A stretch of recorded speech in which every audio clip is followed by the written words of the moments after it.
表姐無緣無故唔知點樣整佢咧，佢就大喊咁樣啦。即係可能如果係以前嘅話，冇事冇事，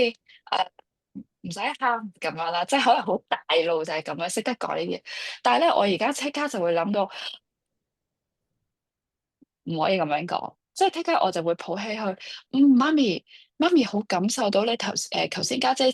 整親你嗰度，你呢度好痛啊，媽咪都好感受到你嗰種痛啊。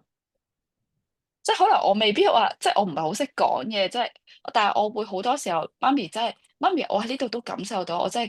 係，我知道你嘅感受，即係可能我就係唔識講，可能但係我會做動作，可能仲要個表情誇張少少，咁佢個過程真係縮短咗咯。即係咧，佢有一次試過真係大喊，佢真係好劇烈咁樣喊，但係佢見到我真係攬住佢，同埋佢見到我做呢個動作嘅時候，佢好似咧，即係望下你係咪真係喊緊咧咁樣。佢見到我真係嗰個表情真係誇張啲嘅時候，佢好快就真係收咗聲，佢有特登望下我咁樣咯。係啊，跟住佢就會同我講話，我冇事啦咁樣咯。即係我自己都好 surprise 呢樣嘢。